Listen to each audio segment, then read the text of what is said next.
This is The Wheel Weaves, a Wheel of Time podcast with no spoilers. Hey everyone, I'm your host Dani, and I'm the one who's going through this series chapter by chapter. As always, there's no spoilers past the chapter we're covering, and that means it's totally safe for first-time readers. I'm joined by my co-host Brett, who's a longtime fan, and he's guiding me through this journey. We'd like to acknowledge and thank our executive producers, Brandy and Kirkwood, Andre the Man in White, Chad Welsh, Sean McGuire, Rikky Morrisette, Giannis, and Albert Lorenzo. Before we get into things today, we have a few new members of the Wheel Weaves Patreon team to welcome. So, thank you so much to Alex, Melissa, TK Focht, and Matt Truss. Thank you so much for all of your support and your generosity. We really appreciate it, and we honestly couldn't do this without you. And in this episode, we're talking about chapters 51 and 52 of The Fires of Heaven. Yeah, so chapter 51 is News Comes to Cairhien, and chapter 52 is Choices. Yeah, oh my gosh. We are in the endgame here. Oh my god, there's so much. This is it, people. Why didn't we split these two chapters up? It just didn't end up like that. Oh But my I gotta God. say, I love the cliffhanger that you've been left on. I hate it. It's fantastic. It's the worst. It's the so worst good. thing that's ever happened. I love the fact that I'm just like, you have to wait. You have to wait. I know. Because then you're going to get to talk about it all over again. It's great. It's fantastic. So Yeah, it certainly is something. But let me tell you, this is going to be a long one. Yes. I think. I'm already predicting. Oh, yeah. So I have 74 points in my notes for That's a lot. plot points. Yeah. And a typical hour-long episode, I have 40. Yeah. I think I wrote like So- 16 pages of notes. Yeah, there's so many. There's so much. the most The stuff. most since the whole like Ruidian Yeah. situation in The Shadow Rising. Yeah, that was like 100 and it was crazy. But anyways. Okay, so like enough chit chat. There's literally no time to waste. Let's do this. Let's do it. Okay, let's talk about these chapters. Okay, but first you have some things to say probably. I do a fun fact. And I kept this fun fact brief, but it is important. So this fun fact is a little bit based on a previous one, but also based on what we get to see in the first chapter, and that specifically is this newfangled dragon throne. Okay. The another throne fun fact, Brett. But this is specifically the dragon throne. Okay. Because like Rand gets to sit in the fancy chair that has like okay, dragons. and isn't there a dragon throne somewhere? Yes, China? exactly. Exactly. China? Yeah. You listened. Oh my Okay. god, I can't believe it. Well, okay. that one I feel like. Well, spoiler alerts. Yeah. Okay, so it's based on a real life throne, and the dragon throne is the throne of the Emperor of China. Okay, yeah. You talked Yeah. about that before. Very briefly, I Yeah. hinted at it, but just a little bit more fun information. Because the dragon was the emblem of divine imperial power, and was actually literally called the dragon throne. So keep in mind that the dragon symbol we get in Wheel of Time is very similar to the Eastern traditional dragons, Yes. not the European versions with the wings and all that stuff. Breathing fire. Yeah. So the dragon was also the symbol on the imperial flag, and it was the crest on royal monuments and on the emperor's robes. So there's dragons all over the place, and we get that vibe with Rand and all of his pins and clothes and all that good stuff. And the funniest part about this is you might be asking, how similar is the Wheel of Time dragon symbol to the Chinese emperor dragon? And I gotta tell you, if you take a look at the pictures, it's the same thing. Okay. It's like it's so close, plus the dominant colors are both red, scarlet, crimson, and gold. Yeah. So almost exactly the way it's described in Wheel of Time is so similar to the dragon throne. Okay. Okay, so there we go. That's done. Let's get into this. I'm good to go. Okay, so last time we were here, Yeah. we ended with the women in Saladar Yes. Yeah. getting a not so welcoming, and I have to say, I predicted that I think we're done with them for this book. Okay, and you think that's still true? I think so. There's a lot to talk about now. There's I 4 know. chapters left. If we see anything, Yeah. it might just be some sort of glimpse of them somehow finding out what's happening here, but Okay, but nothing like, you're not like getting maybe a dedicated dream chapter? world, Okay. something at the end. I don't know, but I don't think their storyline Sure. in Saladar continues in this book. Okay, no time. 4 chapters I don't after think this. there's more time. Yeah. That's quite honestly what it comes down to.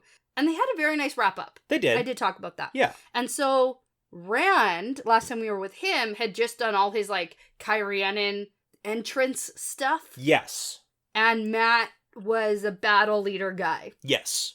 Basically. During the war, and that's what he did. The battle, yeah. And that's all relevant to what happens in this chapter, That's so right. it's great. Okay, so chapter 51, news comes to Cairhien.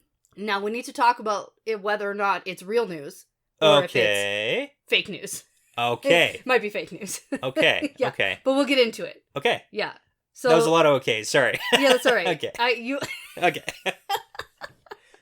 So the chapter symbol is the 5 dice because we get the news from Matt. I think, yes. Okay, that makes sense. And Matt stuff also happens. A lot Everything of Matt happens. stuff, yeah. Literally. There's a lot of things that occur. There are so many. Okay. Enter in our Rand perspective. Rand is standing on a balcony in Cairhien. We get a time frame that he's been in Cairhien for 10 days, and he has been a busy dragon. He has been. He's been doing all sorts of Game of Houses playing. A lot of politics, and we didn't get to see it, which you're probably happy about. I'm so happy. I figured as much. I like this, super simple recap. Yeah. Things have been going okay. Oh, at best, they were going okay. Yeah. So. Okay. So immediately we get that there's this woman out on the balcony with him. Yeah. He's trying so hard to ignore her, but she's literally pressing herself against him. Yeah. And trying to invite him to go do it in some secret the forbidden pond. Hole. Absolutely. Yeah. Love it. Yeah. And Rand made the mistake of taking a break in the middle of this meeting that's going on. Yeah. Because she took the opportunity to follow him out here. Yeah. So also a really important thing, her hair is the indicator that she's not super high rank, but she's medium high rank, but not really. Because it's big? Yeah, but it's not so big. It's not so intricate and stuff. Oh, right. It's hair. I was thinking about the whole Cairhien hoop skirt situation. Oh, yeah. Oh, Remember yeah. when he was at that party? I did. They blocked him in. And he got blocked in by the big skirts. Gotta be careful about those ones. Yes. But all this makes a lot more sense once we get a little bit further. Oh, definitely. And figure out what the women are trying to do. Oh, well, they're just trying to find a woman who Rand is happy to connect himself to. Yes. And so they send in skinny girls, and he refuses them. So they're like, oh, he must like the bigger girls. So he said, must like tall, must like short, because he's refusing all of them. Who knows? Because doesn't make any what sense. young man doesn't want a woman? Exactly. And this has happened before. It has, yeah. In Tyr? Was it Tyr? Yeah, pretty much anywhere he goes. It's women try to, connect themselves. Yeah, and I get it. He's a powerful guy. I get it. But he basically takes the opportunity to scare her away. Yeah, he does. And he does the method of scaring him away. So quite literally terrify her into leaving him alone. So you know what's funny? What? This has been happening. We get in this chapter that this has happened 24 times over the 10 days, a crazy amount.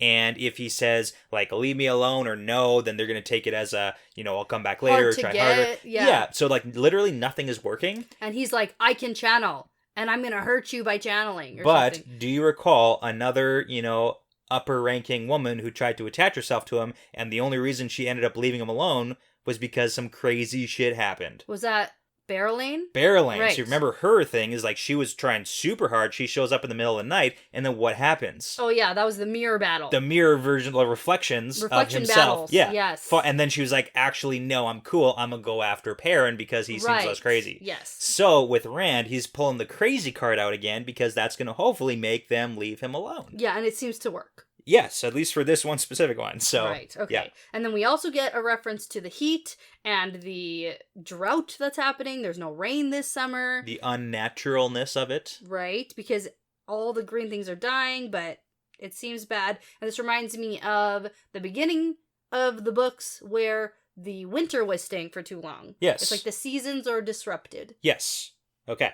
And also, Maureen and Asmodean both agree that it's unnatural. Yeah. So that's important that we and get no one that. knows what to do about it. Yeah, there's That's the end. literally no solution. It's oh.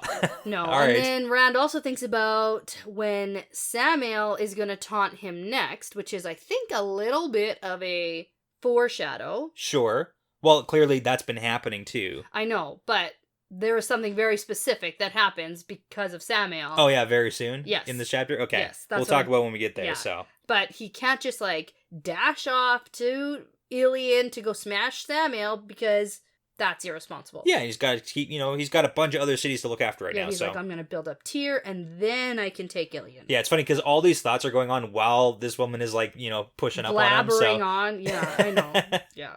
So then we get a quick summary of what's been happening in Cairhien because there's tons of refugees cramming into the city from everywhere. Yes. Merchants, lords, armed men, rallying to his banner. Hunters of the Horn are showing up here thinking it might be around Rand. Makes sense. Ogier stonemasons from Steading Tofu are down here. Sofu. What did I say? Tofu.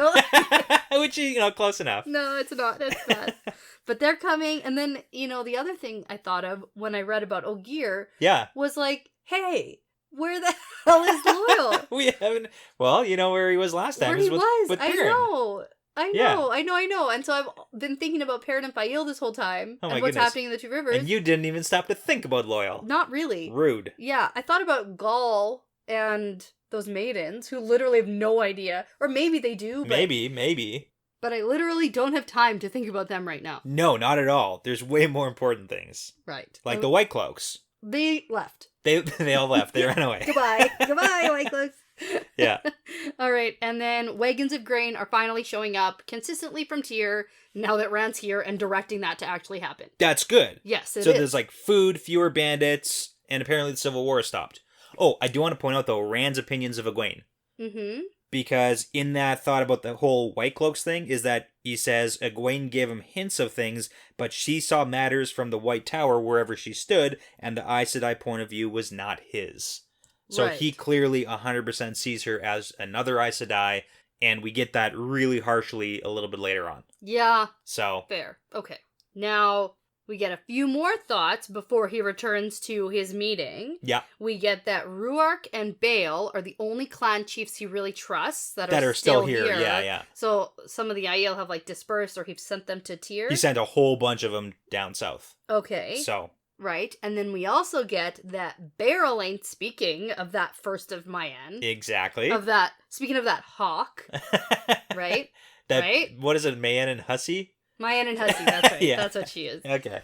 Turns out she's heading to Cairhien on her way to join him with a small army. She's still being a hussy. All right. Because she's asking about, is Perrin with you? Perrin with you. So, okay. And he thinks for some reason. Yeah, I don't understand it, so. Yeah, it's just funny. So it's finally time for Rand to rejoin the meeting. He heads in and we get a head count. There's a bunch of people here. Yeah, so I did have to point out, though, that it is important about the fact that Barrelane is on her way here with an army. Clearly, she is kind of aligning with Rand. Yeah, so she's trying to. Yeah, absolutely. So it's just good to count the nations that are behind Rand right now. I just want to throw her into the mix because she seems like legitimately from the beginning. Yeah, she was on Team Rand. So fair. Okay. Yeah, points go to her. All right.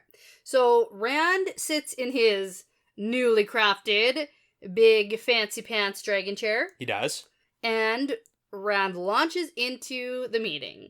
So he asks someone if the soldiers are moving on schedule. Yes, Dobrain. Okay. Yeah. Who is a Cairhienin? Yeah, so we've got Dobrain, Marengil, and Colavir. They were the three that were part of that small procession that came to talk to Rand after the Battle of Cairhien. Right, okay. So those are the three. Okay. And Dobrain, apparently, is one of the ones who actually seems ready to hold to the oath that he swore. Yes. Because remember when they were all lining up? All the Terrans and Cairhienin were lining up to swear fealty to Rand? Yes. And it is important to note, too, that Myelin, so that's the guy that, the OG... Yes. In charge guy. Yeah. He was first to swear, and then Colavir was second. Okay. Because it went Terran, Cairhienin. Right. So she was the first Cairhienin to swear fealty. I remember that for sure. It's just important for hierarchy for ranking. Colavir is she's up, she's the top dog. Okay. She's up there. She was the first one, so. Got it. Cool? Yes. Good to note. Which is important for later on. Okay, that's true. So Dobrain tells Rand that, yep, the soldiers are moving on schedule, and then it's Marengil? Yeah, the one who doesn't seem so loyal. He's like, the men actually need to be here in Cairhien, because there's not bandits. in Tyr. Yeah. And Rand says, don't worry, I set the Aiel to hunting bandits, but the problem is that's all the not totally wetlanders... Well, and the wetlanders also don't understand that all Aiel here are... good. Well, and also Rand didn't technically send the Aiel to hunt the bandits. He just said, if you happen by some bandits, kill them. And apparently they've killed about 200 so far. Yeah, it's not a bad job, but no, it's just it's a half-truth from Rand on that one. So. Fair, okay. But now Marengil doesn't let up, and he says that there's a bunch of Cairhienin land that's in the hands of Andor still. Yes. And that's not good. Yes. And he hesitates because there's lots of rumors about Rand's heritage And they don't want being Andoran. Yeah. And they don't want to piss him off. And even possibly being like the son of Morghese herself. That's one of the rumors. There's 100 rumors going around. There's a lot of rumors. They don't want to be like, get those stinky Andorans out of here. Well, and Rand clearly is Andoran. Yeah. So he might be one of those stinky Andorans. He might want Andorans to take over Cairhien. They don't know. Yeah, it's it's a delicate situation, so. Yeah. But he says that the land must be taken back. Yes. And Rand is super done with people arguing with him, so he lays down the law, and he goes, Andor will be taken care of when I'm ready. Those soldiers will go to Tyr, and you'll do what I say. Yeah. Otherwise, he's going to start having to hang people again. Shoot. That's not great. Well, it's not great for people. It's not great for the people who are being hanged. Yeah. That's for sure. Yeah. Good for Rand. But they should have been listening. They should listen. I love how he calls out Mylan and Ericom. Sure. Because he's like, hey, if I just happen to ride out of the city tomorrow, guys, am I going to see the thousands of soldiers that I told you to send? Are they going to be outside the walls? Yeah. And they're like, no. They're going to be, they're already gone. Yeah. You can even come with us and we'll show you. No, I know you're not loyal to me. And you're not listening to me at all. So. But it seems like they're going to do it now because he called them out real hard on it. So maybe. Yeah. Maybe. No, he thinks to himself that it's like So he's building up Tyr, and his plan is to build up Tyr to take Ilion. That's what it seems. That's what it seems the plan is. Okay. Yes. But, rational. Yeah. It's a good plan. Yeah. Okay. So we get that Rand is thinking more about this woman situation. Yes. Yeah. Because she wasn't the first or even the 20th in the last 10 days. And so the maidens have turned most back, and Avienda got her hands on one, which isn't great, Again, not for the woman. Well, no. And I'm not condoning assault in any way. We probably shouldn't be assaulting women who are just, sent to seduce Rand. Well, they don't know. I don't know if I can stand behind that. Yeah. Yeah. Don't do it. Don't do it. Okay. So Rand understands that there is one woman responsible for sending all these women. That's the issue. Is the women clearly aren't going necessarily, No, they totally the one who got sent away seemed very relieved. Yeah, that is not her. Away. So yeah, she doesn't want to be, especially after what he said. Anyways, the one in charge is Colavir, and that's why I was saying the ranking is important because she's clearly top dog. Well, then it's important what Avienda does to her later if she's top dog. Exactly. Oh, and when I say top dog, it's from what we can tell by ranking, that's what it seems. Got it. So when the meeting is over, he tells Colavir that she will dine with him later tonight and lets her know that he's super into older ladies. More knowledgeable. To effectively scare her into not sending more young ladies to please him. Yeah. And then he does his totally normal, totally sane maniacal laughter. But I have to scare one woman only to scare another woman. And then everyone leaves, and then Asmodean glares at Rand for this move. Which I like that side note. Everything that Asmodean does. It's great. His cheeky harp playing. I love it. Because you remember he was a musician, right? Yes. Okay. Yeah, I know. And that's why, flipped over. That's why he's good at music. Yeah. It's the whole eternal playing of music and such. So. All right. So now that that's done, Moraine, Egwene, and Avienda all enter.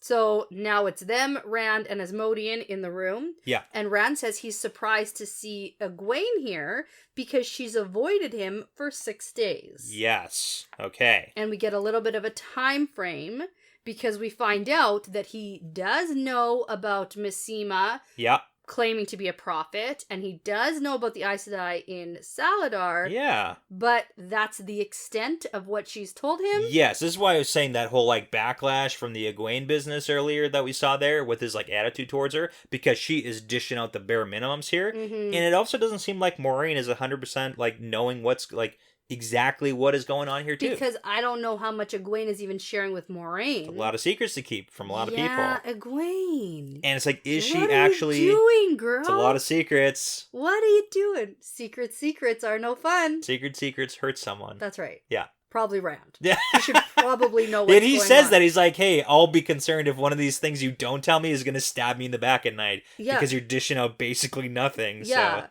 So. Well, and he says... Whose side are you on?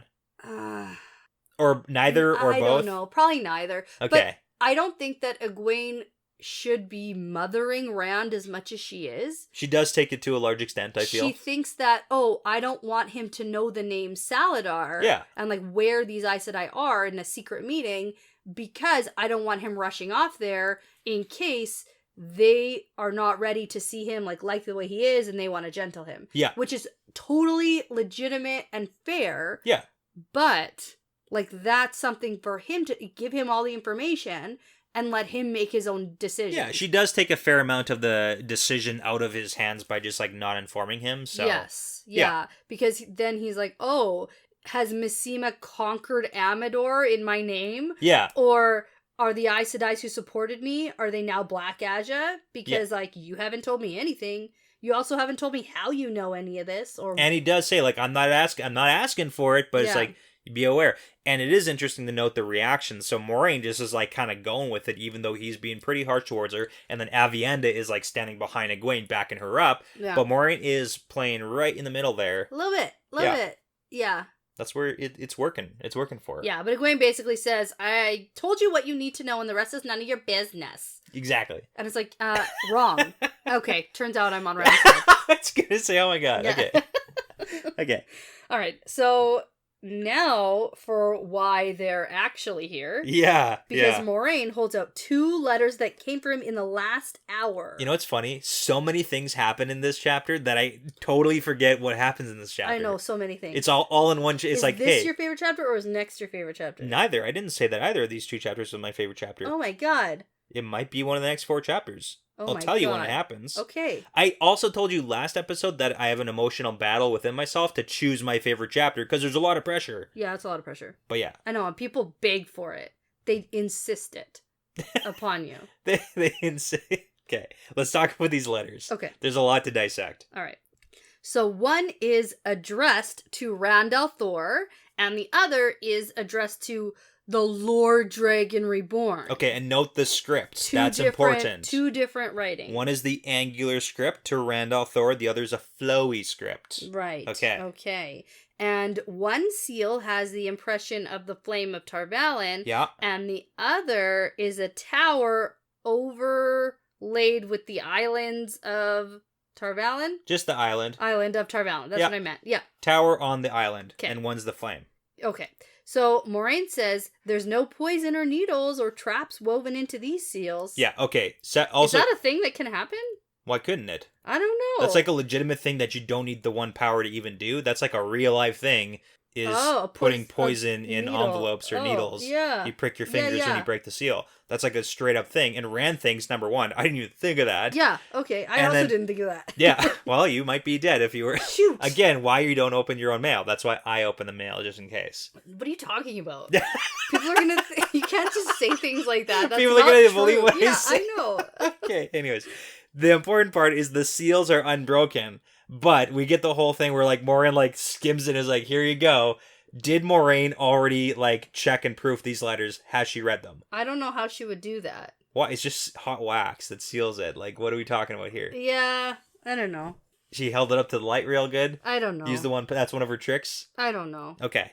Maybe. Okay. Probably she read them somehow. Okay. I just gotta Maybe not. Okay. Nah. We I had don't think it matters because she sees them anyway. Yeah, she does. Right? It would matter more, this conversation, if Rand hid them from Moiraine. Then the conversation would be like, ooh, does Moiraine actually know anyway? Well, because we get that whole thing too, is like, how did they come to you if they're addressed to me? And Moiraine's like, well, because of reasons. Yeah. Don't you know? Yes. Okay. Probably because of eyes and ears, perhaps. And it was like 0 answer she gave too. Oh, so, yeah. Okay, so the first letter? Yeah, let's do this. The Flame of Tarvalin seal is from Elida. It is. Now, the summary of this letter is that Rand is the prophesized one. Yeah. And people will try to destroy him, and they can't let that happen. So the White Tower will protect him, and that means an escort of Aes Sedai is going to show up in Cairhien to bring him to Tarvalin safely with the honor and respect you deserve. Yeah, okay, super loaded letter. Yeah, a lot of stuff. Number 1, the scripts. We can't skip this. Okay. So the writing in the letter is the same angular script that was on the same address of the Randall Thor. Yeah. But Elida's scratched signature above her titles is like totally separate, and that's kind of like the hint that did Elida actually write this out? Maybe not.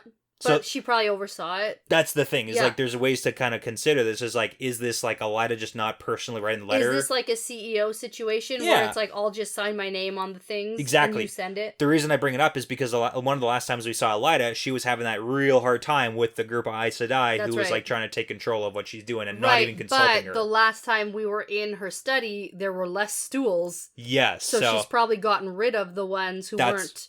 That's what I'm saying. doing So it's what like, she was what's actually saying. going on here? So. Yeah. Okay, but Okay. how do you feel about this escort with all the I honor and respect he I deserves? think it's as funny as Rand thinks it's funny. He's like, nope. Rand is like, she didn't even bother asking. Yeah. Yeah. But we have to be aware now that, like, maybe there's, like, another emissary, or what is emissary coming? Yeah, that's what they called it. But I think Rand is smart in thinking, I bet that escort is exactly 13 Aes Sedai. So he's like, I'm going to stay the hell away from this and one. he knows exactly that 13 Aes Sedai can overwhelm him and then control him. Yeah. So, okay. Yeah. So the second letter Yes.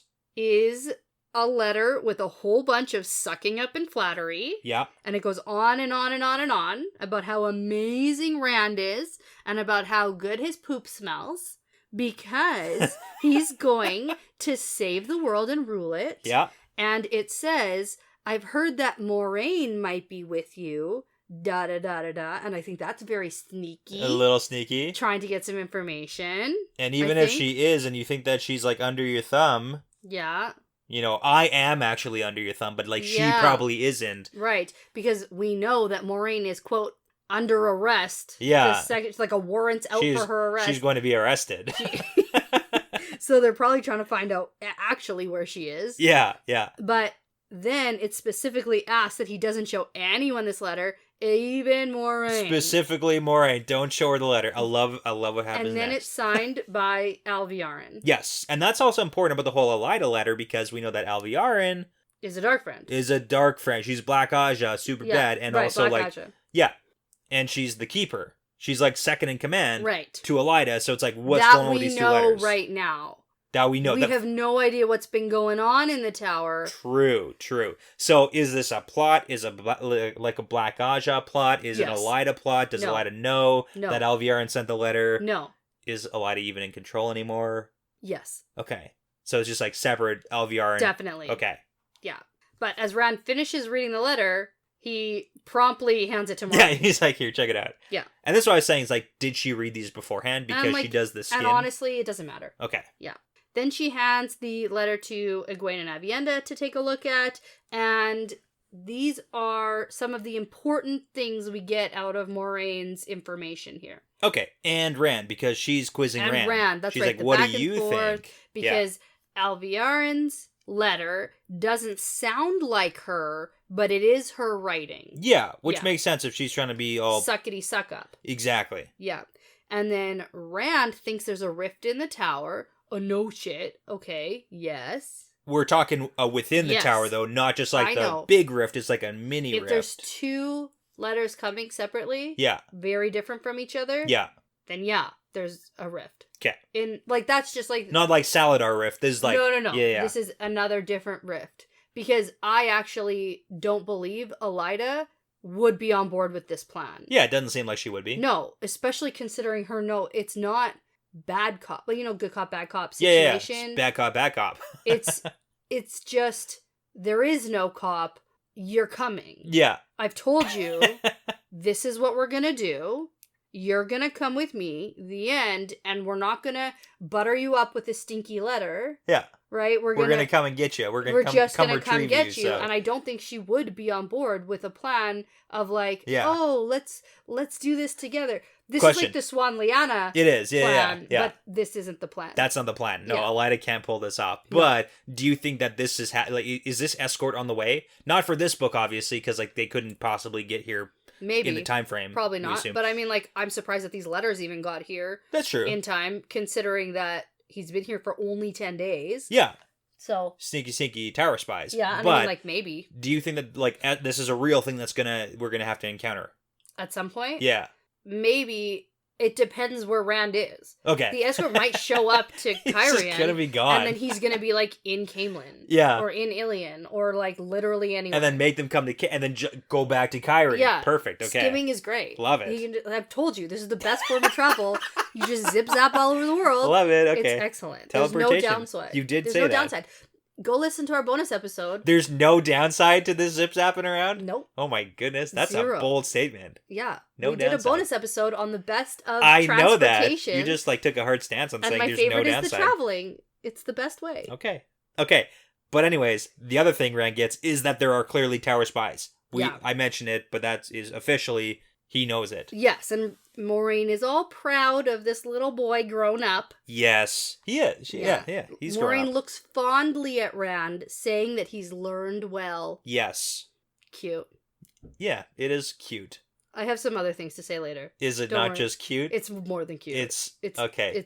It's sad. very sad. It's very terrible. It's ominous. Yeah, it's bad. Okay. So Moiraine asks Rand what he's going to do about all of this, and he's like, I'm going to stay the F away from Elida's escort, that's for sure. She's like, good job. That's Rand. what you should do.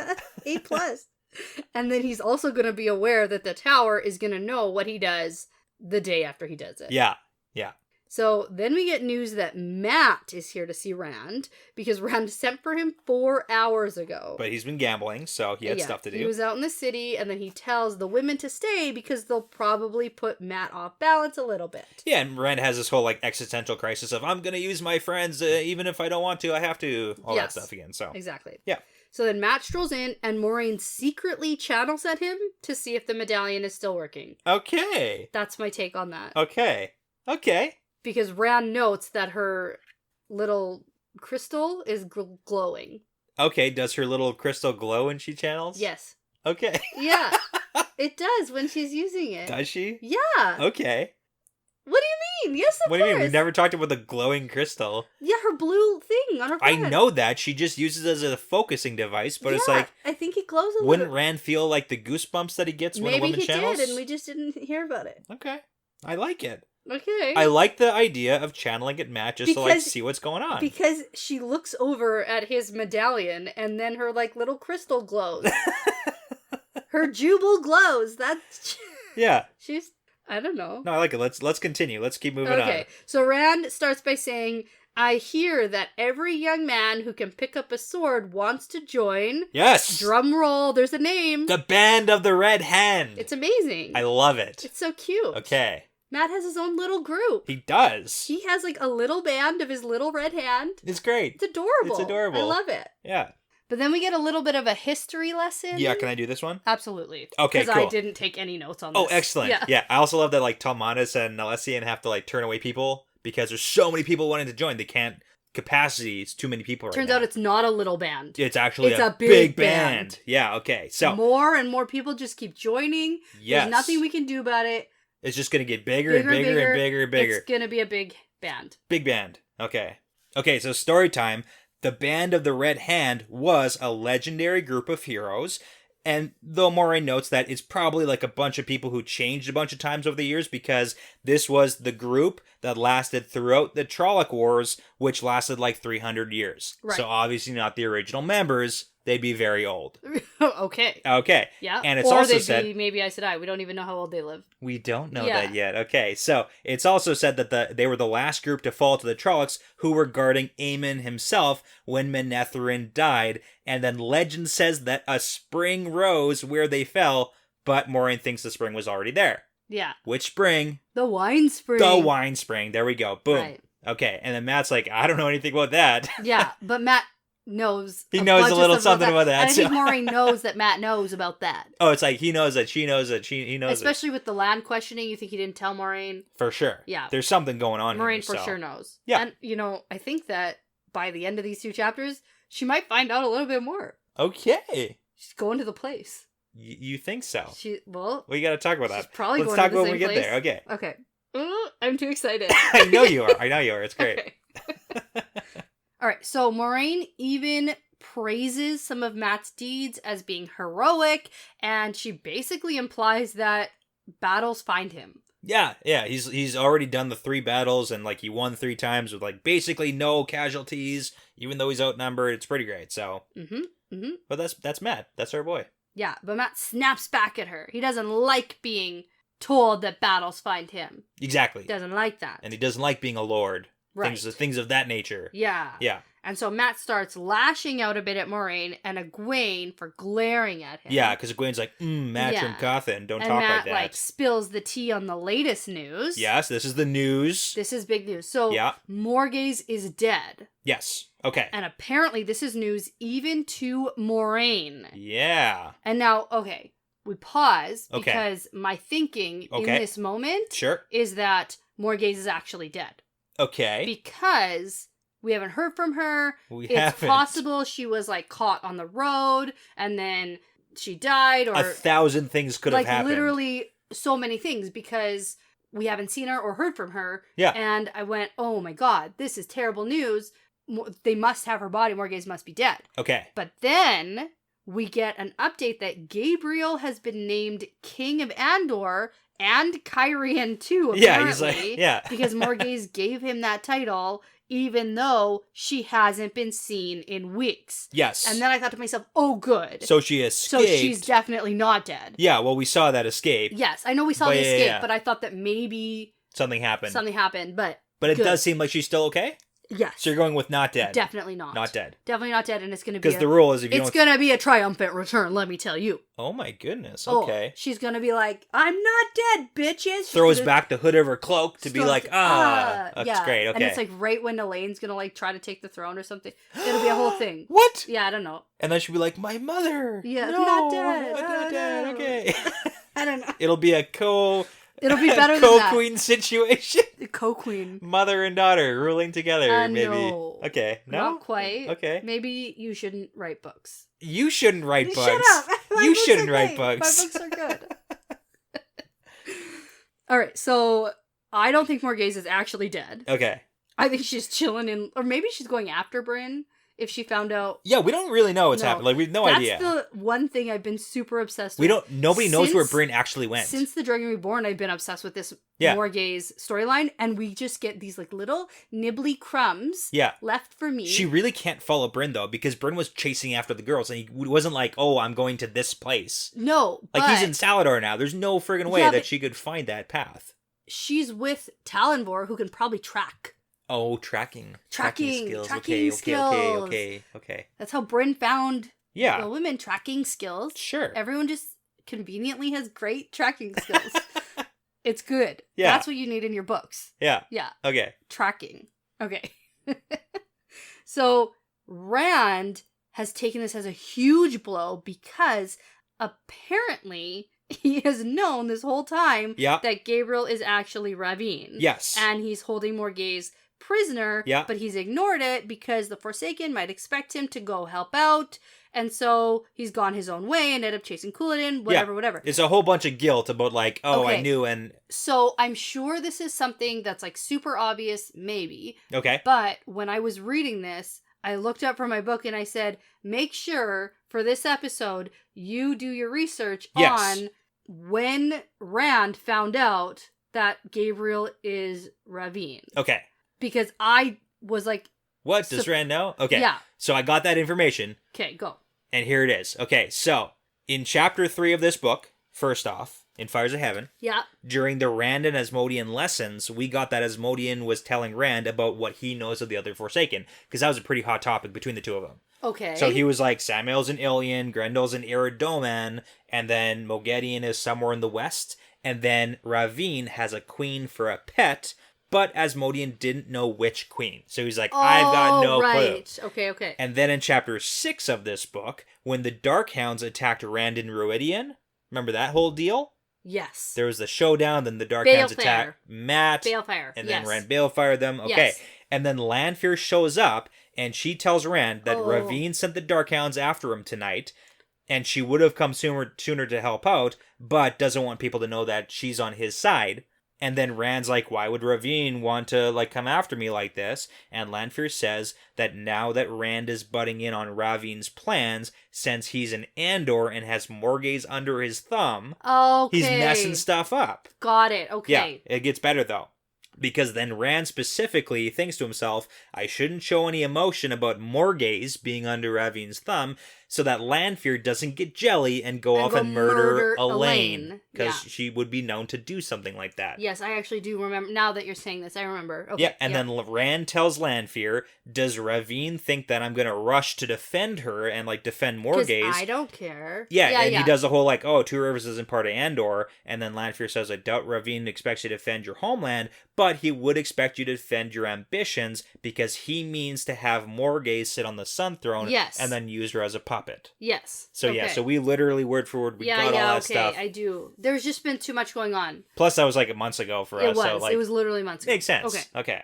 But that's why he knows. And now he feels super bad because he knew it. And now Morgaze is dead, and Elaine is going to find out that he knew. And it's like, oh my god, it's Rand's fault. Oh, it's going to be a whole mess. Yeah. Yeah. It wouldn't be good. And especially considering Matt, back in The Dragon Reborn, knew that Gabriel had Morgaze under his thumb. Yeah. And had dark friends working for him. Yeesh. And went to murder Elaine. Yeah. Matt knew all that too. Yeah. And didn't really divulge very much, I don't think. About the whole Gabriel situation, so. Yeah. Okay. Okay, that's a lot. It's a lot. Thank you, though, for that breakdown. So, Matt is still going on with it all, saying that there's a lot of Queen's men, and they're not all super stoked to have a king now. Yeah, Camelot's never had a king. Right, and so if Rand finds Elaine, half of them will flock to her as the new queen. Okay. And then Rand is really in his own head about all of this, and he snaps at Matt, tells him to shut up. Yeah. Shut your flaming Shut your pie hole. Put a cork in it, Matt? Zane. Yeah, oh yeah, good reference. There you go. Okay. All right.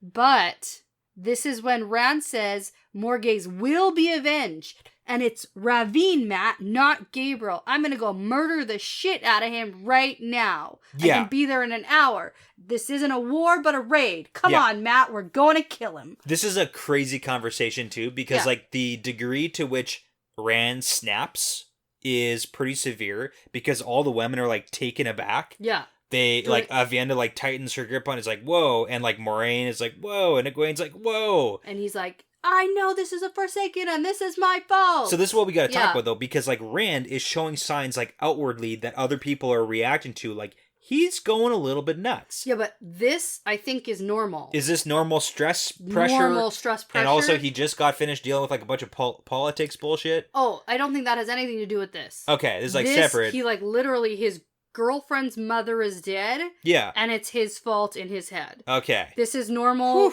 reaction I think anyone might have. Yeah.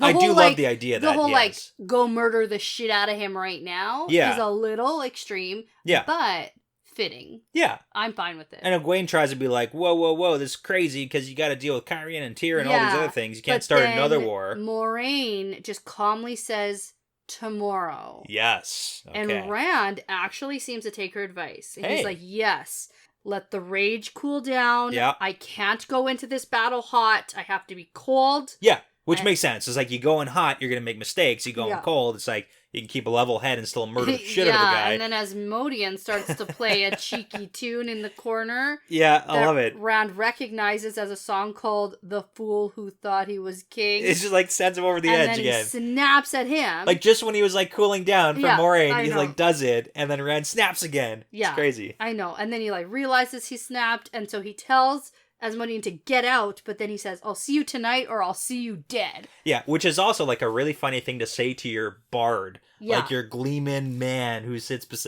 like playing tunes. You're like, get out of here or I'm going to murder you and show up or you're dead. For everyone else, except for Moraine, because Moraine knows who he is, in my opinion. Right, that makes sense. The logic, it tracks. Allegedly. Like, Moraine knows. In my opinion, Moraine definitely knows. But Hundo. Oh yeah. So, but for everyone else, this is just a high stress situation. And Rand already snapped at like everybody. So, okay. He's snapping at Matt. He's snapping at Egwene. But what you're saying is totally non-crazy, just normal. I really snapping. Don't think it's that crazy. I think that this is warranted. Well, that's your opinion. So that's literally what we're doing. Is I say my opinion into this microphone. Yeah. Welcome to the podcast. Hey man, that's your opinion. All right, so Egwene, Avienda, and Moraine need to make sure that Rand understands that they're all going to be going on this raid with him. Yeah, because at first he's like, I'm going to go by myself, just by my lonesome. No, he says, Matt, and Matt's coming too, yeah. which Matt doesn't want to do. Matt's like, no. Yeah. No, thank you. Yeah. Yeah. But then Rand tries to pull the whole, it's too dangerous, you can't come, but that really doesn't go well. Because they're Egwene's women, like, so... Oof. You're not my dad. And then Aviendha says, you don't get to tell me what I can and can't do. And then Moiraine's like, what if there's other Forsaken waiting for you? Yeah. And then Rand's like, okay, you can come. It's like good points all around. Yeah. And they did bring him back from that whole, like, you guys can't come because you're women and I need to protect you. So. Well, and at some point, Matt has a really good point about how he can see that Ravine or Gabriel, he still thinks as him. He says, remember when he tried to murder Elaine? I could see him definitely murdering Morgaze. This all makes sense. Yeah. So he's like on board. He like gets it. Yeah. Doesn't want to go. He doesn't want to go, but he like understands it. He understands the situation. Yeah. So Rand dismisses the women and is like, okay, see you tomorrow. Yeah.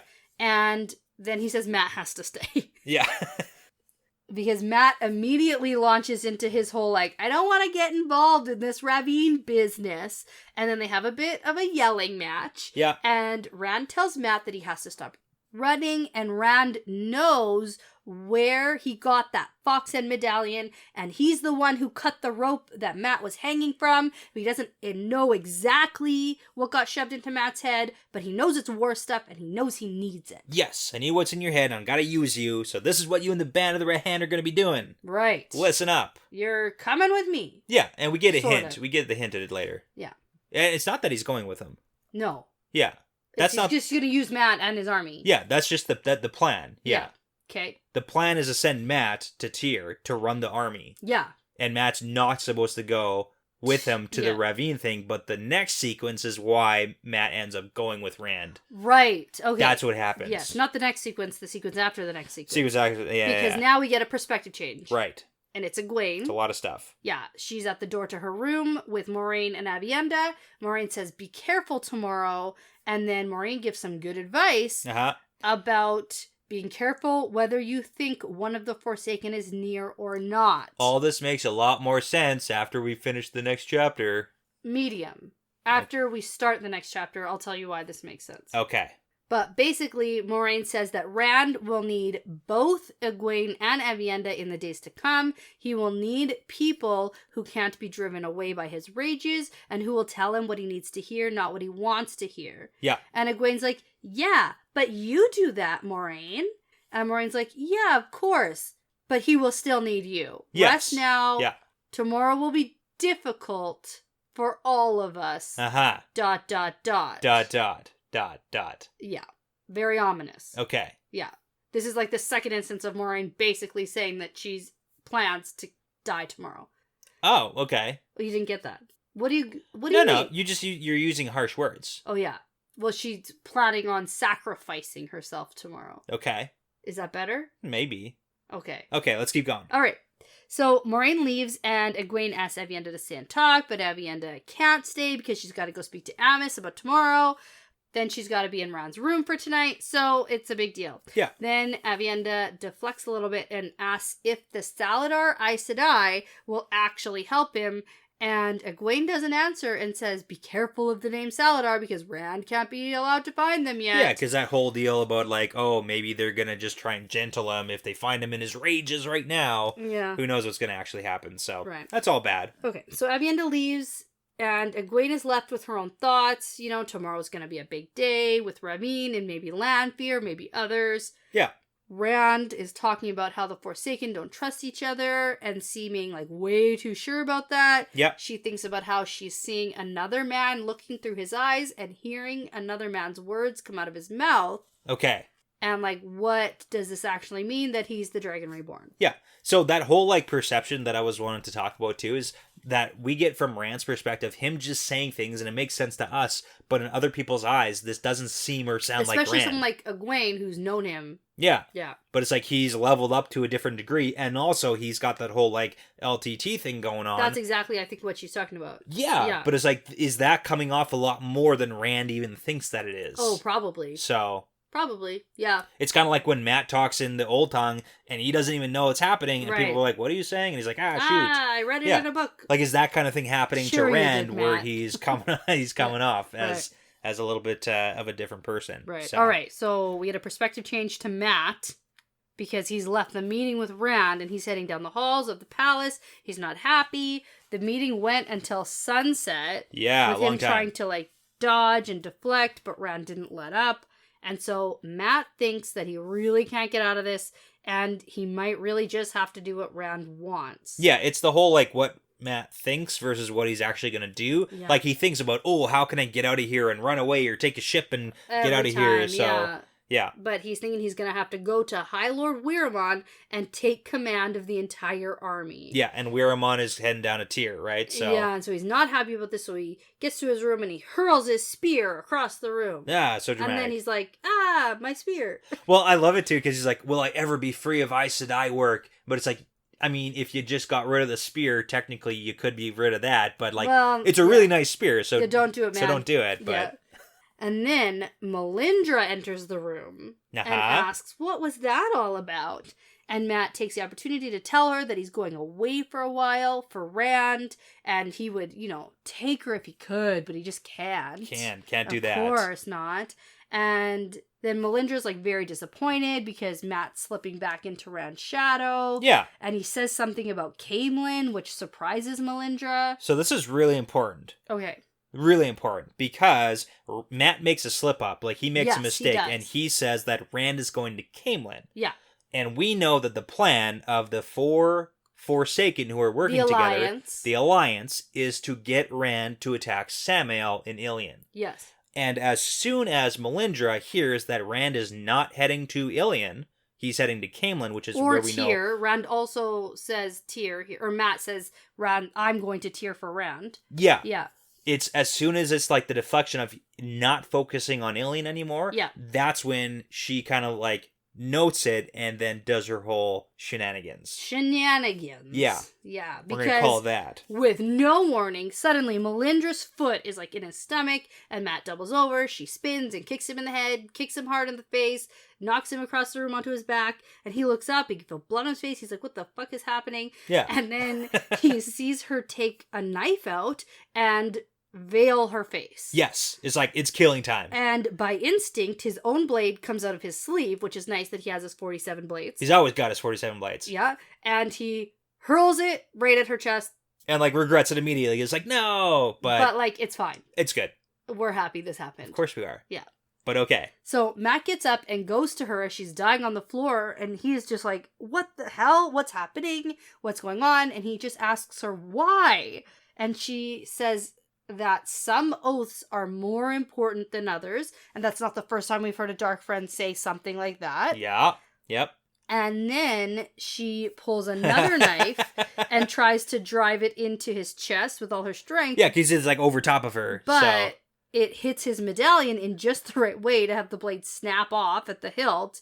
And she says, you have the great Lord's own luck. And he's like, ooh, that's not what you're supposed to call the dark one.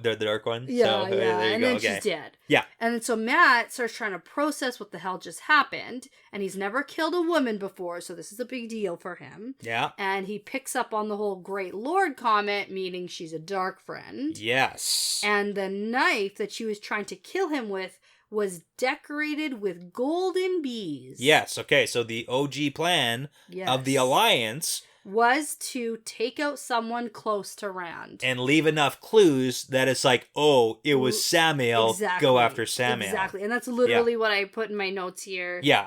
That Matt is thinking, oh no, I picked up the attention of the Forsaken. It's like, from the beginning, man, you were one of the three boys. Oh, for sure. That Beelzebub was like, look at these Issue three. was like, had a little bit of a, That's right. had a thing with that. But Matt is lost in his own thoughts and sits in his room with Melindra for a while, and the dice are spinning in his head. Yeah. And so that's when I said, oh, this is the someone close to Rand who needs to die. Hundo. That's what happened. Yeah. And that's why I was saying the whole Caemlyn thing is really important for when she heard that Rand isn't being directed towards, like, Samael anymore. That's the plan. And as soon as that plan gets derailed, it's like now she's got to... Well, and she clearly was sent with the golden bee knife. And it's like when the time comes...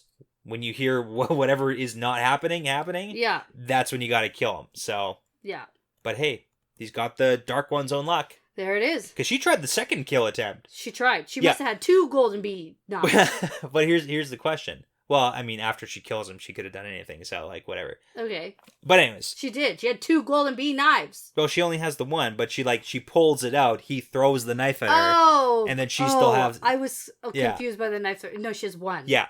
So, whole bunch of questions here about the whole Melindra business. Number 1, did you suspect? Not really. Okay. I mean, she's a sneaky Shido, so... She was a sneaky Shido. Should have known. Should have known. Didn't know. But... did. No, my Dark Friend radar wasn't really up. Yeah. Yeah, not really. When it happened, not surprising. Okay. It wasn't like a, oh shit Oh my moment. God. Yeah. It Besides was the fact that it's like an oh shit moment. It was an oh shit moment, but it was like, oh, that makes sense. Ah, sneaky Shido. Ah, shit. It was like, yes, I should have thought of that. Here's That's the other really question. what it was. Did Melindra ever get real feelings for Matt? Maybe. Okay. Because she goes off a lot on the whole, like, living in the shadow of Randall Thor. Yeah, she pushes but a lot I on think that. that's like a Dark Friend situation. I think that all Dark Friends, like, they fit a profile. Okay. For the most part, Get your own glory. I'm stereotyping Dark Friends right now. Very much so. But for the most part, they're all seeking power, seeking glory, seeking more than what they have. Yeah. And so, obviously, they want that for people who they, like, care about. Yeah, it's like, well, so... anybody else should be like me and have the same thoughts. Exactly. Okay. Yeah. Yeah, want the same things out of life. And Matt's like, I give 2 shits about the glory and honor that I'm supposed to get. But yeah. Okay. Yeah. But yeah. Okay. So that's the end of this chapter. I think we just have to move into tomorrow. Yeah, and also important that Matt was doing it with the Dark Friend for a long time. I guess. That kind of sucks. Shoot. Oh, well. Hopefully he didn't reveal anything too important. Well, she's dead. She's dead now, but it's like she wasn't dead for a long time. Yeah. Oh, well. Which is also interesting once we get to the Kadir business. But anyways, yeah, let's move on to the next chapter. All right, chapter 52, Choices. Yes. And have we seen a chapter called Choices before? Yes. I think yes. Have we? I don't know. Probably. Okay, one time, chapter 17 of The Great Hunt. Nice. Yeah, good call, good call. Thank you. Okay, Thank you. Points. All right. That doesn't matter at all. No. So there's the chapter symbol of the moon and stars, and right away I went, oh, this is going to be good. It's Lanfear. It's going to be so good. Whose choices are they? I think everybody makes choices this chapter. Yeah, Whose choices is it? I don't know. Okay, let's come back to that question at the end of this chapter. Okay. Yeah. Yeah, maybe after the breakdown, it'll be more clear to me. Let's I didn't really discuss. think about the chapter title. Okay, so we're in Rand's perspective. It's the next morning. Rand is finishing shaving because he wants to be presentable when he kills Ravine. Gotta look good. It's good mentality. Like, look good. Yeah. Get Don't ready. Go, calm, shaved. It's fine. It's good. Yeah. So Avienda's there as well, and Rand has given her time to get dressed while he was shaving. Yeah. But it then turns out she did she's not still get dressed. Just naked on She's her pallet naked. by the wall. Yeah. And let me tell you, is pallet a term for something other than like the wood slat? Yeah. Pallet? It's like what you sleep on. Like a little mattress or something? Yeah, basically. Okay, because I have to tell you, like I'm picturing them sleeping on like a wooden slat. It's probably pretty close pallet. to that, I would assume.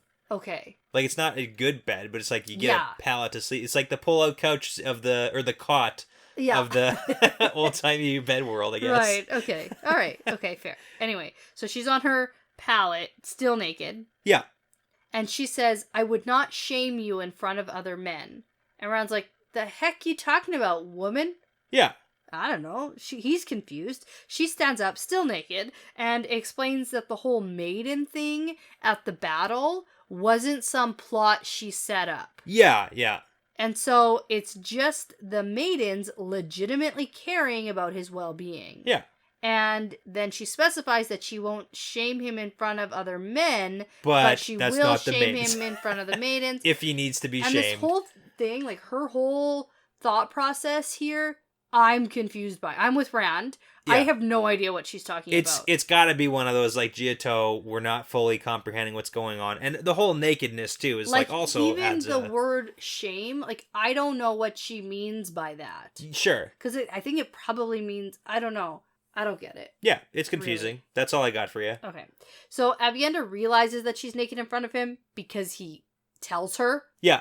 And he does the whole, like, intentional look her up and down, be like, are you going like that? Are you done talking about this? I don't want to talk about this. Yeah. And so she quickly gets dressed, and they have a conversation about if everything is ready, and she wants to know if he has spoken to the wise ones. She wants to know who else is coming. Will he actually be able to carry everyone to Cairhien in an hour? Yeah. And she wants to know if it's like the traveling that they did that night. Yeah, because that's on their the mind. Right, so. and he just says everything is arranged. Yeah, and we get that whole thing about the delegation, too. Yeah, I was going to say, we get a recap about the talk he had with the wise ones. Yes. So the clan chiefs were like, yeah, it makes sense. You got to go kill that guy because he killed your mother-in-law. Honor. Yeah, honor makes sense. Now let's talk about whiskey and all that good stuff in life. Sure. And then the wise ones, there's like 50 of them came and they're like, hey, you have to understand that what you're doing for Elaine, like your obligation towards her to get that is vengeance. less so. Yeah, it's like you still got the whole obligation to us, the Aiel, and we need to know that you understand that you can't just like go off on a rampage trying to kill this guy because of this one lady. Right. Because we're all here for you. Exactly. Rand. And it's like, if you die, then we all die. It's a bad situation. Yeah, because that whole business. Right. And apparently he does get it. He gets it. Yeah. So they're just about ready to go, and Avienda says that a woman came last night while Rand was gone, and Rand's like, shit. I totally Dinner date with Colavir. Oh my god. And then Avienda is like, oh, don't worry, I just took her back to her own chambers, and we talked for a little while. Had a little conversation. And now there won't be any more flip skirts scratching at your tent flaps. Okay, so this is so funny because from Colavir's perspective now, Rand does the whole thing. It looks like Rand set it up Rand for her to be assaulted. Come to dinner, and then like Avienda's going to beat the shit out of you. Yeah, which she did. Now, is Avienda really doing this for like Elaine's honor, or is it for her own? It's her own. She's a jelly monster. Okay. Like, get out of here. There's a fine line between being jelly and being a hater. Yeah. Gonna call the jelly school. You got no room? Okay. Okay, next time. Next time. All right.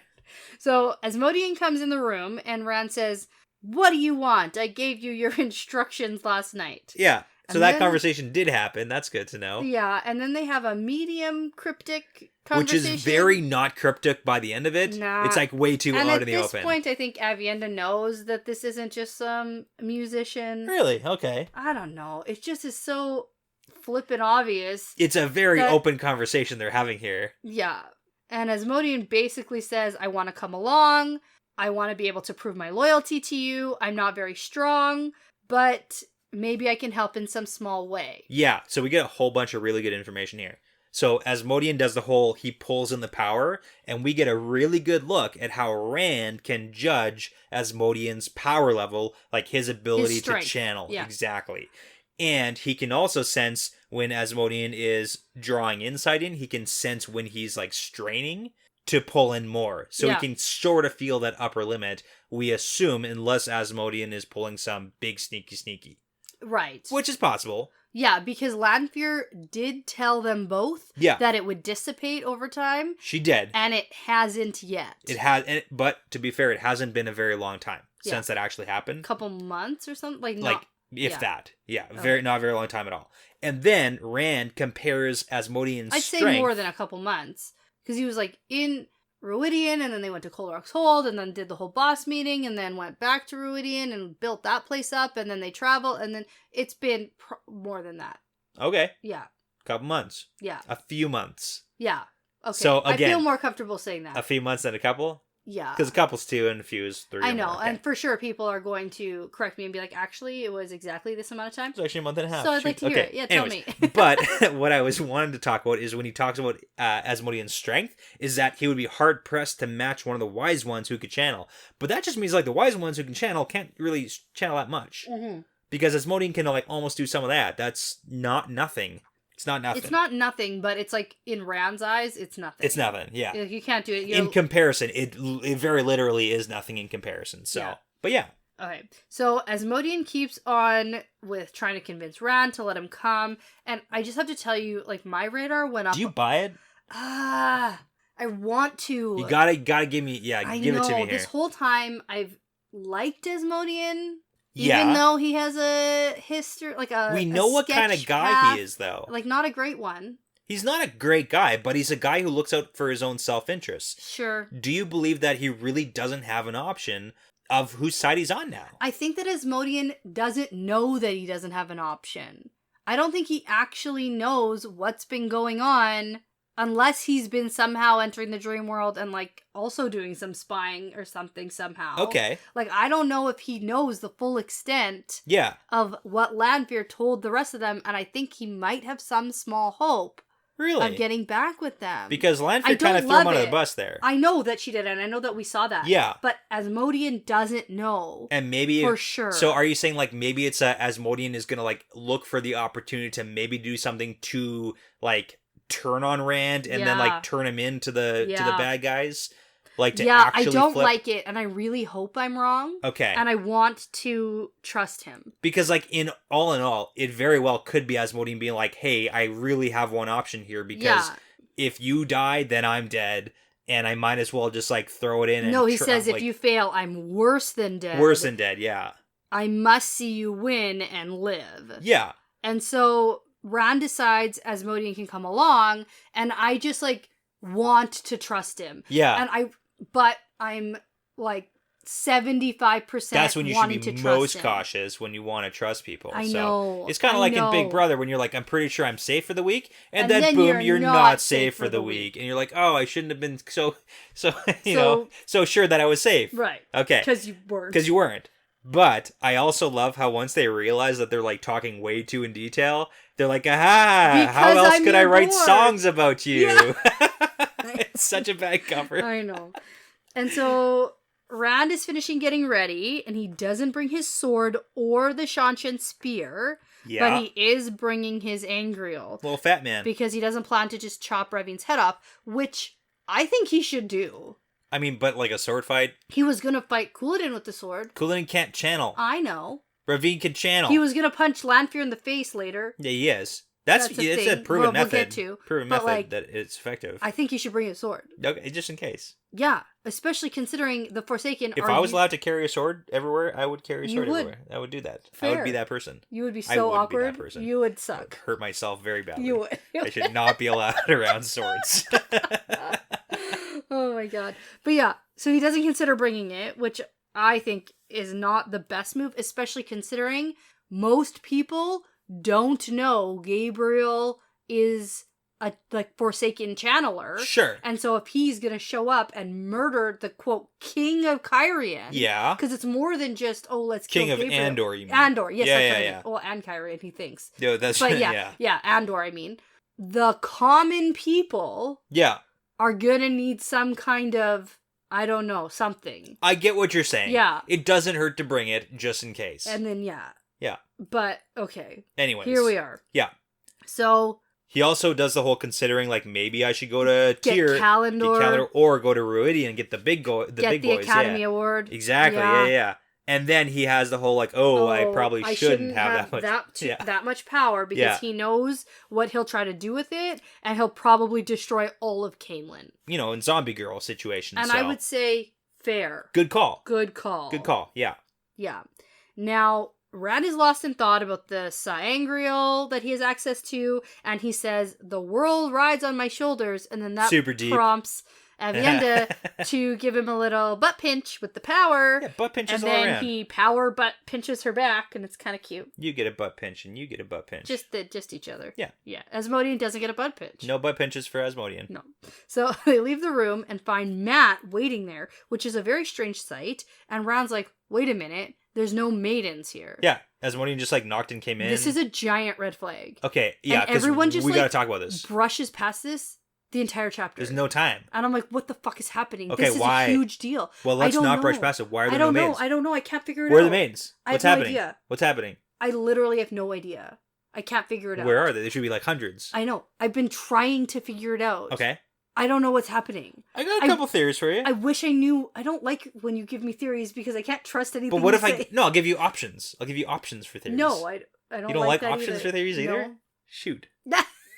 I'm gonna give it to you after. Okay, but I like Asmodean's theory that they're all tending to Melindra, who's dead or something. Yeah, they're like, he said maybe it's Matt's fault. Yeah, because like the whole Melindra. I know. Thing. Okay, let's get into this though. So Matt says Melindra tried to kill me last night, and tells Rand the story about her and the dagger and the bees and that she was a dark friend. All that stuff. And then Avienda is like, guys, where are the maidens? F are the maidens? Yeah.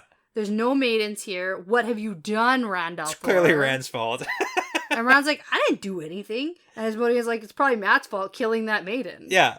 And Avienda's like, no, the maidens wouldn't be angry that Melindra's dead. Yeah. Because of... She tried to kill him, he killed her, and it's like, that's fair. Yeah, and then Rand... Even without the whole Dark Brandy stuff? Must be responsible for this. Has to be. Has to be. It's the only thing that makes any sense. And Rand's like, no, but like, maybe. Are like all the Aiel gone?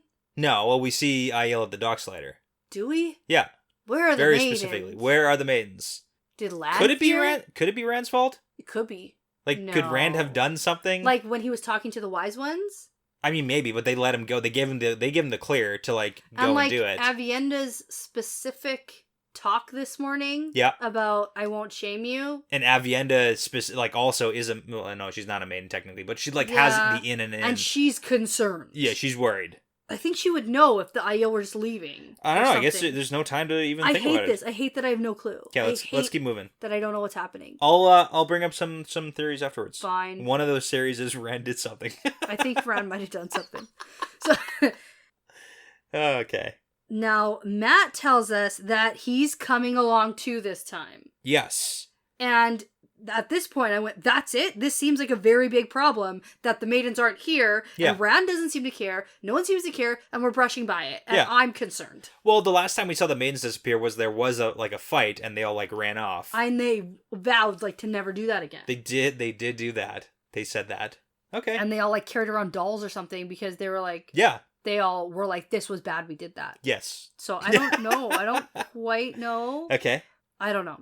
So we head down the hall and meet up with Egwene and Moraine. And Moraine is looking all regal and dressed up in jewels and in a gown, like she's back in the Cairhien palace, like it's her last day on Earth. Oh my goodness gracious. And she comments on Matt being here and gives him a warm smile. Yeah. And that he should start trusting the pattern. Okay. Well, is she like accepting her fate? Is that what? Oh, I think she's taking control of her own effing fate here. Okay. Or she thinks... So I do have to point out here. Yeah. It's very important for later on. Egwene is still, and like usual, dressed like an Aiel. Yeah. Okay. Okay, that's it. Let's continue. Okay. So Moraine then has a couple of letters that are for Rand.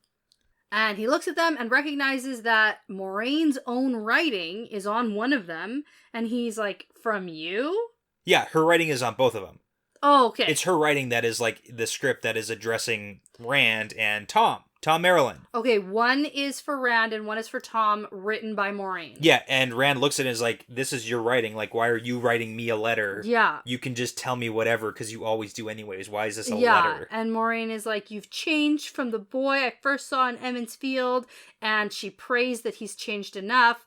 And this is definitely like a final speech. Okay. This made me so emotional. Aww. Because at no point have I ever believed that Moraine was actually gonna die. Yeah. Right? Like, are you starting to... She's been setting herself up for dying. And at this point in the chapter, when I'm reading, I think they're on their way to Caemlyn to face Ravine. And you're like, goodbye. Yeah, I think that she's like literally prepared to sacrifice herself to kill Ravine. Like, she's like gonna go out as a badass. Like, in my brain, when I'm speculating what's happening, she's gonna go out as a badass. It's gonna be a big deal. I mean, the issue with my speculation is that I thought everything was gonna go to plan, like an idiot. So here we are. Okay. Yeah. Well, this is the big thing, too, because like you said, Moraine has and been hinting at it for, like, the book, if not, like, books, that she has set up when she dies. She has her plan for land. Land goes to Morale, everything's settled, and, I mean, okay, let's keep going. A letter for Tom. Yeah, why? Why Tom? Why Rand and Tom? I don't know. Of all people. Like, well, I don't know, because they have a funny relationship. They got a thing. They have a thing, and it's a thing. Her letter's like a thing for Tom. And to be fair, if she's written more letters, these are just the two that she's giving to Rand. Fair. These are her farewell letters, perhaps. Okay. And assuming we're saying farewell, like, for what happens, the cliffhanger we're left on. She's been ready to go for a while, like she's been planning on dying.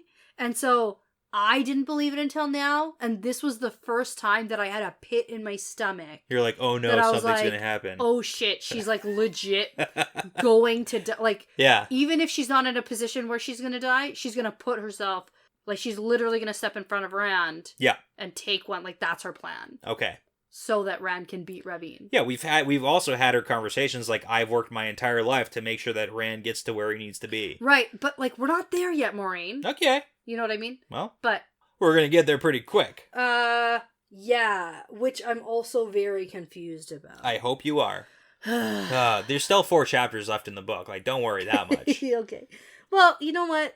There's still 10 books left in the series.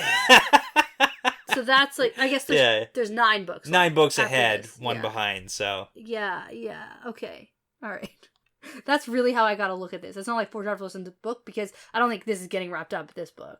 Okay, that's fair. Let's be real. So, okay. Maureen continues about the letters and say they contains things that she wants Rand to think on, but not now, and when he has time for thinking. Plus, 1 is for Tom, for when he sees Tom next. Yeah, she's like, you're the best person to get it to Tom when you see him. And now there is something you must see at the docks. Yeah, come along now. Now now this is the, like, part I don't like. Okay. I don't like this part. This part stresses me out and confuses me. You should be stressed out and confused. Because my instinct at first was that she wanted to show Rand the broken seals. Okay. Because then we get to Kadir, who's at the docks with the stuff. Yeah. And I was like, okay, maybe this is important that he sees this before he leaves Cairhien in case he doesn't come back to Cairhien, whatever, he gets stuck in Cairhien. Yeah. Whatever. And then I went, okay. But after everything that goes on that we'll talk about, like, was Lanfear... But Lanfear didn't want... I don't know. Let's keep going. I know, we're gonna I'm just get trying into to this. speculate. I don't know what's happening. I know. And that's okay. It's okay where you are emotionally. It's stressing me out. Let's get through Kadir's perspective. Because normally I can logically piece together something, even if it's completely wrong. Yeah. Here I have no clue, and I hate it. Don't worry. We're gonna get through this together. My rule is that if you feel one way, there's someone out there who feels the same way. That's why we're here. That's why we're doing this. No one else stopped after this chapter. No one else stopped. That's the problem. That's the problem. No one's like, I'll put the book down and read on tomorrow. No. I'm a little sleepy now. And not tomorrow. I read this like 3 days ago. I know. It's been days. Yeah. Okay. So Rand says, no, I'm not going to the docks. We have to go. I got the whole ravine thing to settle. And she's like, it's all good. I have horses for us, even for Matt, just in case he showed up. Yeah. So, like, what can 1 more hour hurt? Plus, Asmodean puts in, like, maybe it'll be good for, like, any Ravine spies to see you out and about. Which is actually a good point, because, like, Ravine is going to know what Rand is doing. It's like, oh, he's in town today. I don't know if any of this is a good point. I just went, this Seems is like a great sketchy. plan. This is weird. This is my sketch alert going off. But don't be sketched out. Just come to the docks with me and come see what's going on. I got something to show you. I got a present for you. Yeah, but, like, why Maureen? Like, unless she's compelled by Lanfear. Ooh. Okay. Like, that's, like, the only thing. But then she gives the letters. Okay, yeah. You're, like, close, but you're not close. But that's okay. Let's go into Kadir's perspective. God. Let's do this. Okay. Let's do it. So Kadir's outside his wagon at the docks. Yeah. Sweaty as usual. He's so thinks sweaty, about mopping how his face. Lanfear hasn't returned to his dreams, which is a fun little, whoop, she's about to show up. Yep. And he intends to follow her commands, even though he hasn't seen her. He's not slipping off on he's thought about disappearing. Yeah. He's not going to. Because apparently the last of his drivers who were dark friends have vanished 2 days ago. Yep. And he doesn't know who to trust anymore. Plus, he doesn't know which Aiel woman had slipped him the note under his wagon door. And we now know. Probably. Most like yeah. For all intents and purposes, we can probably assume it was Melindra. That's right. Yeah. And I have to tell you, at this point, when he's thinking of his other dark friends that he traveled the waste with, I thought to myself, and still no mention of Keeley. Because, I can't drop it. Of course not. And it's just so funny, because then, like, 3 minutes later... It's like, boom, Keeley's here. I was like, what the fuck? Okay. So, Kadir watches as a mounted party appears at the docks, and it's Moraine and Rand and crew. And so... For once, Moraine isn't even so much as looking at Kadir, which is another weird thing. Sure. And then he's happy that she's not paying attention. Because she's always paying way too much attention to him. Yeah, because yesterday evening she made him strip the canvas off the redstone doorway. Yeah. Yeah, and that is right behind his wagon. Okay, right. Yeah. That wagon's right behind his wagon where he currently is. Right. Okay. Sure. Oh, something's going on. Something's going on over here. What did Moraine say? What's happening? What's happening? Something's going on. Okay. Something strange, something fishy. It's all going to start making sense real soon. Before we finish this episode... Am I going to figure it out? It's going to make sense. It's going to connect? I'm waiting for it to click because I'm stressing out. Keep going. Okay, keep going. So, Kadir watches the rest of the crew, including Matt, who's still wearing his hat. It's his hat. And he hasn't found a replacement. Yeah. Wasn't it freaking Keeley who, like... Yes, it was. Yeah, give him the hat. Yeah. And that's his hat. It was. You don't take a man's hat. And then that Aiel wench, Avienda, who's totally banging Althor. Now, that's important. And he knows because of the way they look at each other. Yeah. And he's not wrong. He's not wrong. No, he's not. And Natil, who stands high in the Dark Friends. Yes. He's still thinking. And then he notices something weird, too. Yeah, there's no maidens. He's like, where's the maidens? Yeah, what the hell Where are happening? they? Where are they, Dani? Where are the maidens? Oh my god. They're gone. Okay, so before he can think on that, because there's no time for that. Yeah. He hears a voice say, "Aren't you gonna look at an old friend?" In a melodious voice. Uh-huh. And guess who shows up? It's freaking Keeley. Freaking Keeley. Okay. And this is quite a shock for Kadir. Yeah. Because he thinks that she has to have been dead because nobody survives alone in the waste. Yeah, like what the heck's but happening? Here she is. So that's, I guess, everyone just assumed she tried to run away and probably died somewhere. She did something and got murdered or killed or dead. Yeah. Yeah. Just the fact that no one mentioned it, I just hated it. Anyway, here she is. And she's standing as high as Natil in the Dark Friends. Yeah, and that's he has what this, he knows. Yeah, he's got that whole thing too about inviting her in because he's like, oh, I've blamed people who are higher ranking than me, and that's allowed me to live because I just like blame my manager basically on the problems, and then I don't get blamed for the problems because right. So yeah, I've turned in my supervisor many times. It was my supervisor's fault. It's not my fault. So right. Okay. So they go into the wagon. He closes the door and he turns around, and it's boom. The most beautiful woman he's ever seen. It's not Keeley, it's Lanfear. Yeah. So Kadir recognizes her from his dreams and immediately goes to the floor, and Lanfear wants to get the inside scoop on what's been going on. Yep. Since she's been too busy to watch Rand herself. What has she been busy with? Alliance business. There you go. And so she wants to know what Rand has been doing aside from taking Cairhien. Yeah. And what's he been doing? Who's he been doing? Okay. Oh no. Well, I mean that's a big thing too because it's huge. Clearly it's a big thing. Okay. All right. Anyway. But yeah. So Kadir really doesn't have very much information, and he's not gonna give her nothing. Yeah, it's like whatever he's heard, he's gonna piece things together. So he tells her about Rand sending a ton of the Aiel south, but he doesn't know why. And that Rand's founded some school. Yeah. And this is the way I kind of look at this too, is because he starts out with, he doesn't know very much at all. Mm-hmm. He is nowhere near Rand. Yeah. How is he getting information? And he's starting off with this just the pitiful information, the nothing. And she's not happy. Face is beginning to darken. So that's when he starts going into the bigger and better details, and then eventually lands on one really important piece of information. Clearly. That somebody is doing our boy Rand. Right. Which is only half true because got done once and has not continued to do. No, but sleeps naked in a room beside him. Yeah, she is too much for Lanfear. Whew! A little bit too much for Kadir too, so, okay. I would feel bad, but... All right. So, perspective change to Rand. Yeah, now we're getting into it. Sketchy things continue. Something's happening, okay. Rand asks Moraine why they're here. Yes. What's happening? What are we doing? What I'm do you have supposed to go kill Ravine right now. Yeah, and Moraine is just inspecting the wagon bed that Rand is sure has the 2 seals for the Dark One's prison. So I will note that he also feels the taint. I did write that down too. Of the Dark Ones. So that means they're not broken yet. They're not broke because that's what Nynaeve felt before they broke. It broke. Right. And Moraine says it will be safe here. Yes. But okay. Yeah. She's just maybe. I'm so caught up. Okay. So while Rand is being impatient about this, things happen. All at once. Oh my god. Okay. So the side of Kadir's wagon explodes, and people all around the wagon goes down. It's just chaos and madness. Yeah. Time seems to slow down for Rand. Everything happens at once. And the writing of this scene is I can't even... It's so good. I've tried even in my notes, I've tried writing stuff out to like do it justice. Doesn't work. I can't do this scene justice. Doesn't work. Go read it. Yeah.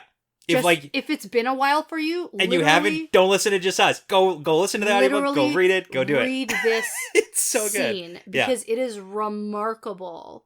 It's so good. The way that RJ like slows down time, and he's like, "Hey, I'm gonna slow down time for you." Because at one point, so like Maureen gets thrown right under a wagon, and then a bunch of things happen, and then the next thing Rand is doing is watching Maureen roll under a wagon and like do something else. Yeah. The writing is just like I told you, I can't do it justice. Can't do it. That's okay. It's so good, and this is me gushing like crazy because I had to for here. Oh yeah, I had to give it credit. I agree. Obviously, and when I was talking about like, is this my favorite chapter? This is multiple people's favorite, and I would love say this is so mine much. So far. I get it. And I love the unpredictability. I love it. I cannot stand that I have no idea what's happening, and I can't even predict what's going on. By the end, you'll get it.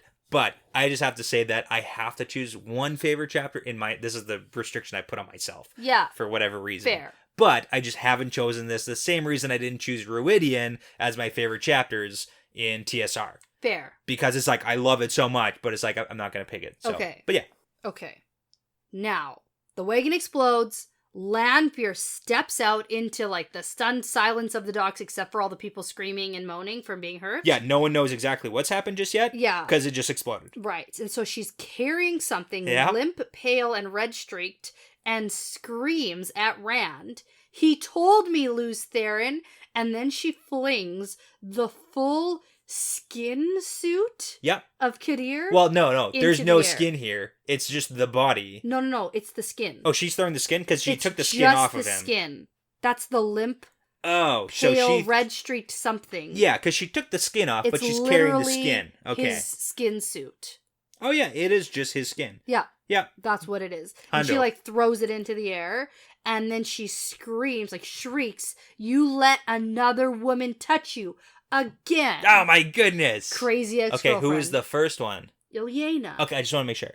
There wasn't, like, a before Avienda well, touching no, of a and girl. he, has been having these dreams that she could see. Yeah. And so she didn't like that he was dreaming of other women. Yeah. But this is like... It's not as bad because that's just like knows. dream stuff and she gets it. It's like, hey, just a dream. Yeah, but no, she knows. This is like real life, so... Real life. And so Moraine starts running straight towards her. Yeah. But Lan is quicker. So I have a question. Yeah. Why does Moraine run towards Lanfear?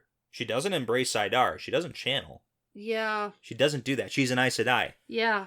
She bail-fired the hell out of one of the Forsaken already. Yeah, she did. But she just runs at her. Yeah, and then gets thrown aside. Yeah, she does literally what Lan does. And Lan can't do anything else. Like, this is... I feel bad for Lan because Lan runs and bounces again and then gets, like, tossed aside. This is like a repeat of the Agenor and Balthamel battle at the Eye of the World. Yeah.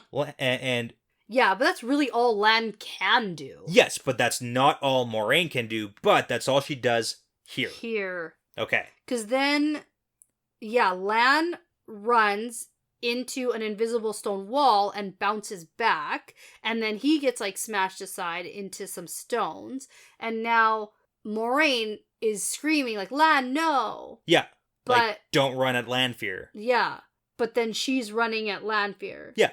And then Moraine is, like, jerked forward face to face with Lanfear. Yep. She looks at Moraine for a moment and then flings her to the side. And Moraine disappears under one of the wagons. Yes.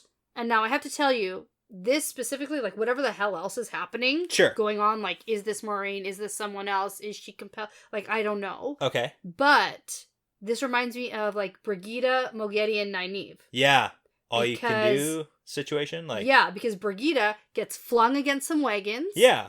Nynaeve gets in trouble with a Forsaken. Yeah. And then Brigida gets up and sort of saves the day. Yeah, just a little bit. This is, like, literally the exact same, step for step, same scene. Same. I love it. Yeah, it's like the same scene. Yeah. It's all part of the plan. Okay, so in the meantime, the rest of the docks, like, going bonkers, chaos everywhere. Totally. There's no question that the woman in white is wielding the one power. Yeah. And ships and crews are trying to, like, get the heck out of here. And then every Aiel, like, that's close to here, is veiled and rushing towards the spears. Yeah, so that's what I was saying. Like, rushing with spears. There's not no Aiel. Like, it's not like all the true. Aiel are gone. It's like anybody who's anybody. Some are running, some are trying to fight. Yeah. And the Aiel that are here have veiled and taken up whatever they have, even if it's nothing, and are charging the crazy woman in white who's channeling Right. and destroying and everything. Lanfear just, like, treats them like they're bothersome flies. Fire. Yeah. Lights them all on fire. And, like, flings their spears away. It's all bad. It's all bad. So Rand seizes Saidin. He reacts on instinct. He pulls the heat from Lanfear's fires and sinks it into the river. Then he weaves, like, a dome. It's a battle dome. Like what he did before. It's an octagon. Step in the ring. Okay, not really. But it encloses him and Lanfear and most of the wagons and then ties it off. Yeah. So she can, like, has to stop hurting people. Exactly. So it's like locks her and him in the ring. But so then it's we just get like that Avienda and Egwene pop up, and he meant to shut them out, but Yep. they were too close. Yeah, they were inside the circle already, the dome. Right. Yep. And so he channels air at Lanfear, but she severs his flows and then screams, one of them, which is Avienda, which. And Okay. this is the whole thing about Egwene being dressed as an Aiel? Yeah, so one of the common misperceptions or misconceptions about this scene that I've seen is that Lanfear, number one, knows about who Avienda is. And knows what who Egwene is. She also recognizably knows who Egwene is because Egwene was also like in Rand's dreams and stuff like that. So like Lanfear knows who Avienda is. But the issue is that Lanfear is kind of a racist and she can't tell Aiel apart. And the issue is that Egwene and Avienda are both dressed like Aiel, and they're basically identical to Lanfear. So Lanfear knows she wants Avienda because Kadir was like, Avienda, the Aiel woman, is bedding Althor. Right. Because that was clearly the last piece of information before Lanfear went off the frickin' handle. Yes. And Egwene and Avienda are the only two close women Aiel. Yeah. So she's like, which one is it? Yeah. Which one of these two is the one you're sleeping with? Right. And then she just starts inflicting pain on both of them. Hey, because she's like, well, if you're not going to tell me, I'm just going to like hurt or kill both of them until you tell me. Yeah. Or maybe I should kill you first, or does the whole like taunting thing. Right. So. And then Rand, at this moment, figures out how to cut Lanfear's weaves. And Yeah. they flop to the ground. Yes. But So- Lanfear's pissed. Oh, she's not happy. Yes. And that's why I was saying Egwene dressed like an Aiel. It's important. Okay. So Lanfear screams at Rand, "You are mine, Lews Therin," and Rand knows that he has to distract her before she kills Egwene and Avienda. And he says, "I was never yours, Mirren. I will always belong to Ilyena." Whoops. And then Rand, in the middle of all of this, Yeah. has this identity crisis and wavers back and forth in his brain between himself and Lews Therin, and he doesn't know which way he's gonna land. That's bad. This is and bad. then he distinctly is like, "No, I'm Rand. Your name is Lanfear, and I'll die before I love one of the Forsaken." Yes. So he comes down on Rand's side, which is good. Okay. And then she says, "If you're not mine, then you are dead." Yes. Okay.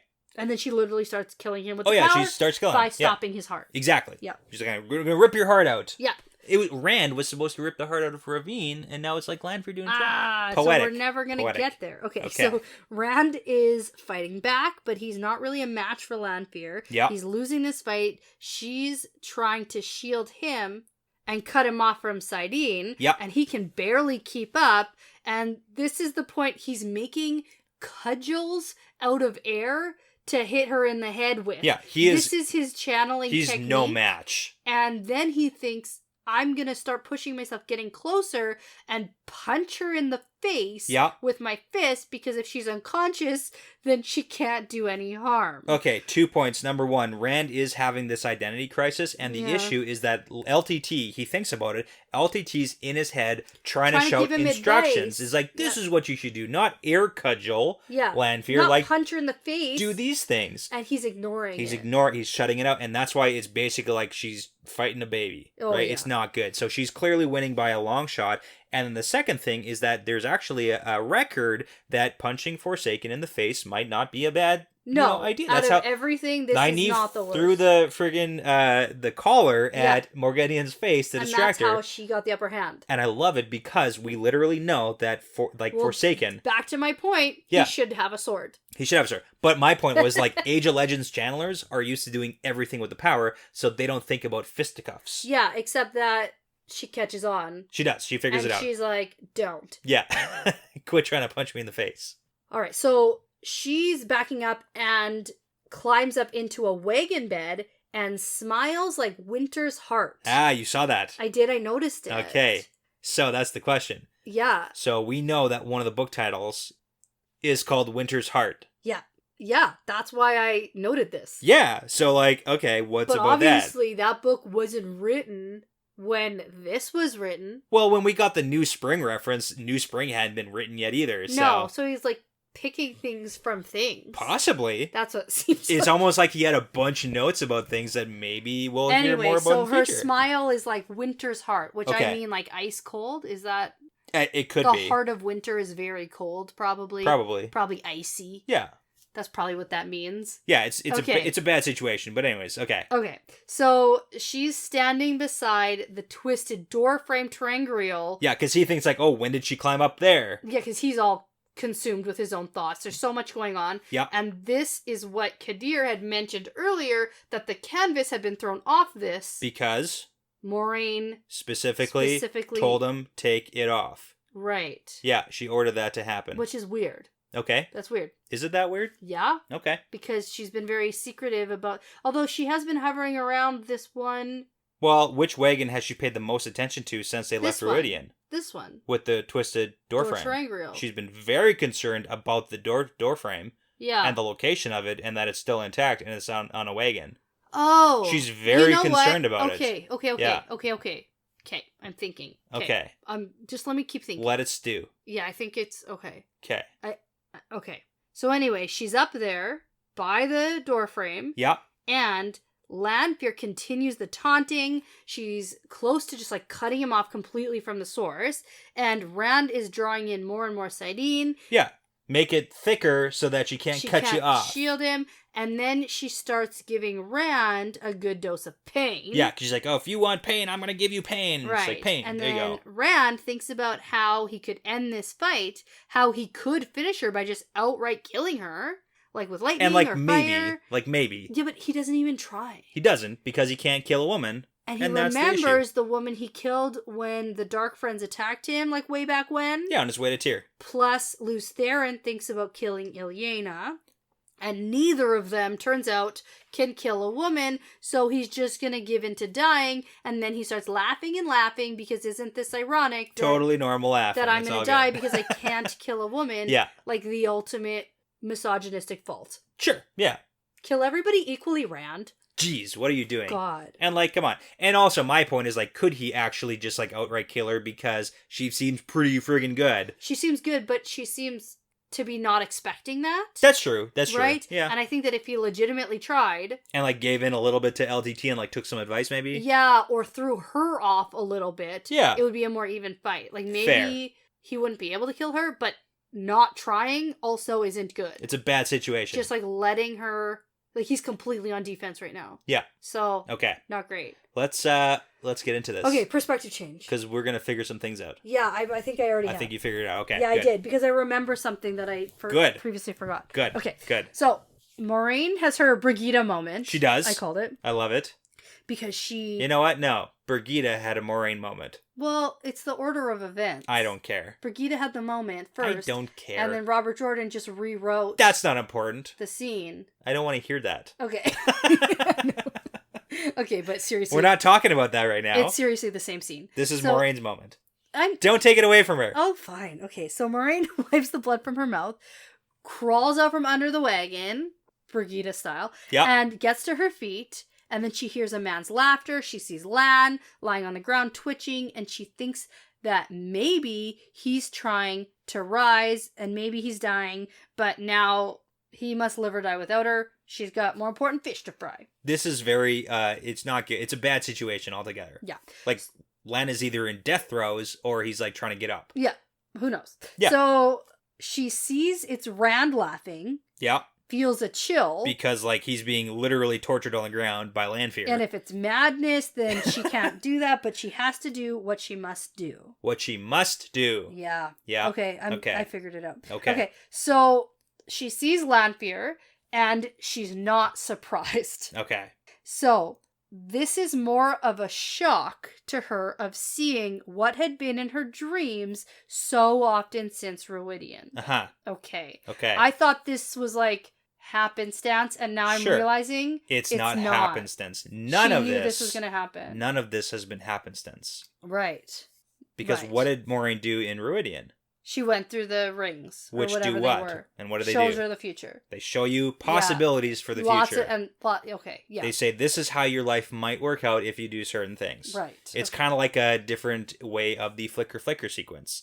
This is what your life might be like if certain things happen. That was different. Those are different universes and realities. That's I get you say different, that, but it's the same concept where it's like these are things that might happen. It's just not something I can really wrap my head around, so I'm just going to argue that it's different. Okay. Yeah. Okay. This is future telling. Sure. As opposed to alternate realities. Whatever makes sense in your brain. I think that's different. Whatever makes sense in your brain. Okay. Okay. So anyways, Lanfear is standing on the wagon bed, blazing like the sun, beside the twisted door-frame terangrial, staring down at Rand. Okay. I just got to interrupt here because the writing is very important because this is the biggest hint that tells us what is actually going on. Okay. So the way the writing works. The sight of Lanfear hit her like a blow, not surprise, but the shock of seeing what had been in her dreams so often since Ruidian. So this is what has been in her dreams so often since Ruidian. Okay. Lanfear standing on the wagon bed, blazing bright as the sun with Sidar, framed by the twisted redstone terangrial as she stared at Rand, a pitiless smile on her lips. That's what she's seen in her dreams since Ruidian. Okay. And now that scene is playing out in real life in front of her. So she has seen this scene and knowing that this is a possibility for what might happen. Okay. I guess, obviously there's a bajillion questions. Yeah. But the fact, how did she know that it was today? And that's the question. And, to bring Rand here because she knew Lanfear was going to be here. Yep. To uncover the doorway terangrial yesterday. Yep.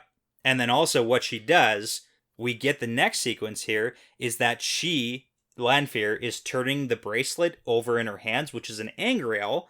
That Moraine left out. Moraine specifically put on the bed of the wagon yesterday. She laid it out. It seems like when Moraine is saying that, though, that seemed to be happenstance. Is it? Because why would she ruffle through a bag of angriel, take out an angriel, and place it on an uncovered wagon at the docks? Yeah, then today she's hey. The way I read it was that Moraine was like, oh my gosh, this is all such coincidence. This was my dream, and I had just left these angriel out yesterday, so this is crazy. But yeah. That's how it read for me. And so that's why I was like, oh my god, what the hell is happening? Moraine doesn't know what's happening. I don't know what's happening. That's what I thought originally. Yeah. Yeah. But now it's more like Moraine knows what's happening. It's premeditated. It has been, which makes everything a lot sadder. Okay. And the reason I say that is because everything that Moraine has said this chapter is like, hey, Rand, you're going to be okay. Yeah. You're doing good, and I believe in you, and you've grown up a lot. This and is way different than I obviously thought, yeah. Well, she says to Egwene and Avienda, Rand's going to need you in the next couple of days because the next, tomorrow is going to be tough for all of us. Yeah, right. And then she says, Matt, trust the pattern, man. Yeah. Trust the pattern. Pattern's going to provide. Yeah. So. Okay. Yeah. Here we are. We are here. Moraine pulls herself up on the wagon, catches on a splinter, sort of makes noise, and at first you're like, oh, she's sad she ripped her dress. But it's like, no, she's worried Lanfear's going to turn and look at her. Yeah, but she doesn't. She's focused on Rand. Hyper-focused. 100% on Rand right now. Right, okay. Yeah. And then Moraine gets her balance on the wagon. She embraces the true source and leaps at Lanfear. Yep. She only has a moment to turn before Moraine hits her, clawing the angriel away from her. And now they're face to face and they topple through the door frame terangrial and white light swallows everything. Yeah. Okay. And that's the end. That's it. That's the cliffhanger you left on. That's the cliffhanger. Okay. This conversation has been so cathartic for me. Okay. Yeah. So, because it's all coming together. I had wild speculations about what the hell was happening. Yeah. And I appreciate that it's not what I thought was going to happen. When I saw the Lanfear symbol, I thought that maybe she was going to be there with Ravine and that was going to be the situation or... Yeah, and this does not seem like a premeditated attack by Lanfear. No. This was a very spur of the moment. This was a wild, off the handle, she was just coming for information. This is Kadir's fault. Yeah. If we want to really talk about it, it's Kadir's fault for blowing up this whole Avienda and Red had sex thing. Yeah. It's not good. Nah. But let's remember, so this doorway that they've gone through, this is the one that grants the wishes. Right. So what's going to happen with Lanfear and Moraine both entering? It's like a different realm. It is. So we know that in Tyr, there were multiple people in the doorway at the same time. We do. And they didn't really interact or know that they were all there. To be fair, they went in at different times, though. Yes. Sure, it was like close, but it was different times. I think that I don't even remember which one this is. The foxes, the snakes. These are the foxes. These are the foxes. Yeah. They have their own rules in there. They do. And time is different there. Things are different. So I guess, I don't know. Yeah. Well, it's kind of funny, but one of the rules in the Tyr doorway was don't talk about the Dark One or, things to do with the power and all that good stuff too. So. And now here's an Aes Sedai and a Forsaken. Shoot. Going in together. Oh my god. Same time. So that's a thing. Okay. But yeah, what is the fate of Moraine and Lanfear? I think they're both going to survive. Interesting. Yeah. Separately. I think they're each going to have their own separate thing. And as long as they don't start screaming and yelling and kicking and fighting like Matt. Yeah. Well, was death ever on the table? I guess there's like the risk of death entering. Moraine, certainly what she saw in her dreams and in her Druidian thing. Yeah. Obviously, she thinks that this is her end. Yeah. She's literally said her goodbyes. She has her goodbye letters written. She thinks this is the end for her. But I really don't want it to be, so I can't. So I'm going to say that she survives, but I also don't want Lanfear to die. I love Lanfear. You don't. So these are like your two favorite characters here. Literally. Whew. That's tough. That's tough. Yeah, okay. I don't think that this is it for either of them. Okay.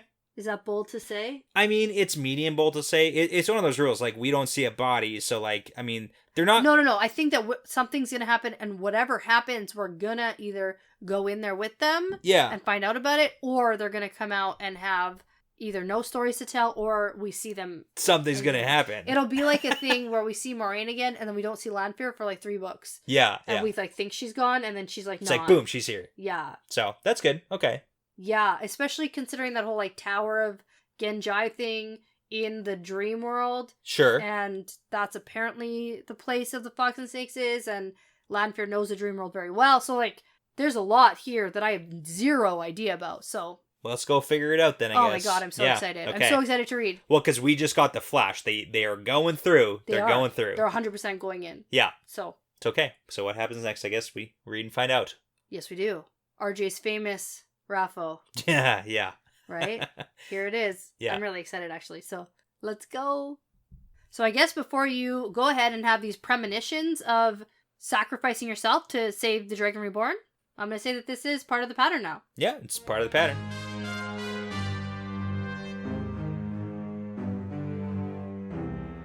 Thank you so much for listening to this episode. The Wheel Weaves is hosted by Dani and Brett, edited by Dani, produced by Dani and Brett with Essen, Passion Socks, Mozyme, Moltude, Benjamin, Michelle O'Brien, Jamie Young, Cody Fouts, Megan Smiley, and Jonathan Reese, with music by Audionautics.com. If you're interested in supporting us and the podcast, you can head over to our Patreon page at patreon.com/thewheelweavespodcast. And for all things The Wheel Weaves, like how to get in contact with us, how to find our social media, how to join our Discord, how to send us really cool shot glasses, and for just general information, you can find us at thewheelweavespodcast.com. And as always, please remember to tell a friend about us, leave that 5-star review, and hit that subscribe button. Thanks again for sticking around to the end. This is really part of the pattern now.